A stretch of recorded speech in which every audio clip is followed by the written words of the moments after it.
A'udzubillahi minasyaitonirrajim. Bismillahirrahmanirrahim. Assalamualaikum warahmatullahi wabarakatuh. Ya dulur, ketemu maneh karo Kang Santri Metal. Saiki Kang Santri Metal ngaji hati maneh malam Jumat dulur ya. Sallallahu alaihi wasallam. Jadi kemarin ada dulur dari komentator komentator kepengen tanya bagaimana hukumnya belajar kodam.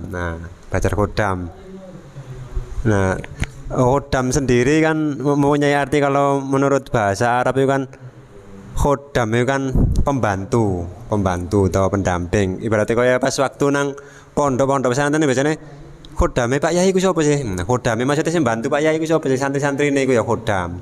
Jadi santri-santrine para kiai-kiai itu jenenge kodam. Jadi kodam itu adalah pembantu atau pendamping. Jadi kodam ono sing ketok, ono sing gak ketok dan sebagainya, termasuk rokib dan atid.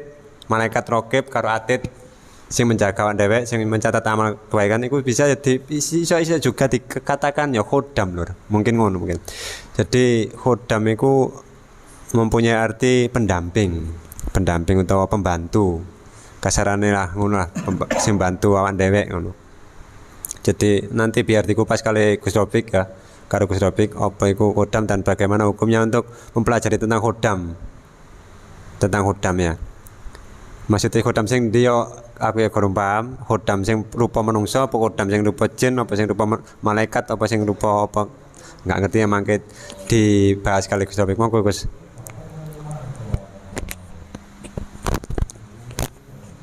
Iya, masalah kodam.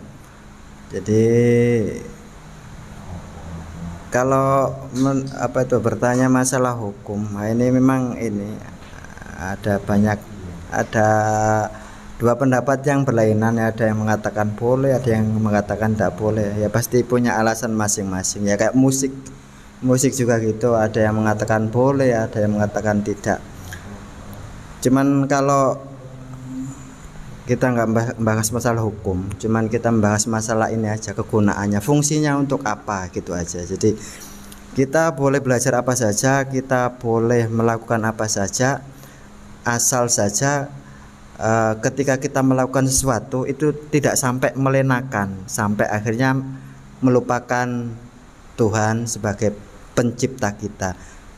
Jadi kalau misalnya kita melakukan apa saja tapi itu semakin menambah keimanan, semakin menambah kepercayaan kepada Tuhan, malah justru itu malah diwajibkan. Jadi artinya gini, kita belajar kodam yang ini dalam istilah ini yang biasa, yang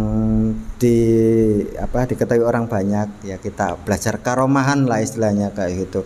Jadi orang misalnya melakukan sesuatu, kemudian diajarkan wirid-wirid sehingga dia punya keistimewaan, mungkin itu yang dimaksud kodam.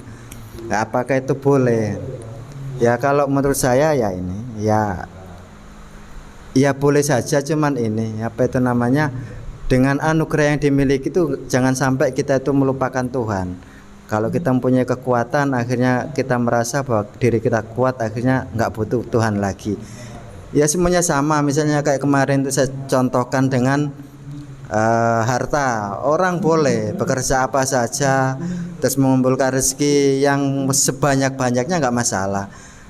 Tapi dengan rezeki karunia yang diberikan Allah itu, kita itu semakin ingat apa semakin lupa, apa membuat kita menjadi terlena, itu yang jadi masalah. Jadi apapun bagaimanapun ya tergantung kitanya. Jadi niat kita itu untuk apa? Untuk mencari hikmah, mencari manfaat. Misalnya dengan bacaan-bacaan, kemudian kita mewiridkan itu, mendawamkan itu, akhirnya kita diberikan anugerah oleh Allah Subhanahu wa taala, misalnya bisa menyembuhkan orang. Menyembuhkan itu kita buat apa? Kalau kita bisa menolong orang kan berarti kan punya manfaat. Tapi ketika kita mempunyai kekuatan, kemudian kita itu untuk menghancurkan orang, itu yang nggak boleh.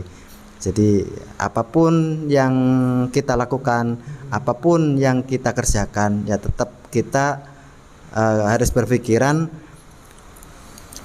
segala sesuatu yang kita perbuat itu mengingatkan kita kepada Allah atau melenakan kita kepada Allah Subhanahu wa taala. Cuman itu saja sih. Jadi kalau masalahnya hukum nanti kita kupas itu ini secara detail. Jadi ya mending ke pondok aja, ke sini sendiri, nggak usah ini. Secara umum nanti nggak ini, malah nggak jelas. Terus malah nanti ada kontroversi, ada ini, ada yang lain-lain. Jadi ya ini secara detail aja ke sini. Jadi nanti biar kalau misalnya tanya ya tanya sepuas-puasnya sampai terjawab yang ini, yang apa itu namanya, yang secara utuh. Jadi nggak ada pertanyaan lagi, nggak ada bias, nggak ada kontroversi. Mungkin itu saja. Mudah-mudahan ini bisa ini sedikit melegakan bagi penanya. Ya semoga Mas DKJ di Jakarta DKJ siapa itu disitulah, semoga beliau puas atas jawaban yang diberikan oleh Gus Robik. Barangkali Mas Rifki ada? Nggak ada. Kesimpulannya jadi kesimpulannya pokoknya ada manfaatnya. Melenakan kita, melupakan kita kepada Sang Pencipta. Jadi kesimpulannya kayak gitu sahabat. Jadi jika apa yang kita lakukan itu semata-mata hanya untuk Allah Subhanahu wa taala, ya insya Allah ya api-api aja lah.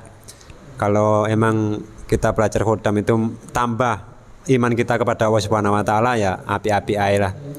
Jika semakin iman, semakin kita semakin berbuat baik, semakin menambah iman kita, ya nggak masalah sih. Api-api aja. Mungkin kayak gitu ya Gus ya? Kayak gitu tak? Iya.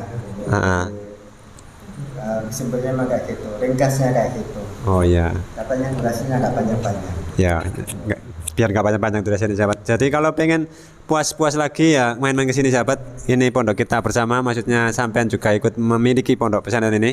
Jadi sampean itu diskusi bareng di sini nggak masalah, ngobrol-ngobrol. Jadi kalau masalah khilafiyah atau hukum-hukum itu kita bahas di medsos ya nggak baik soalnya nanti ada perbedaan-perbedaan yang perbedaan yang suci itu nggak enak kalau dibahas di medsos, biar nggak jadi fitnah dan biar nggak jadi kesalahpahaman.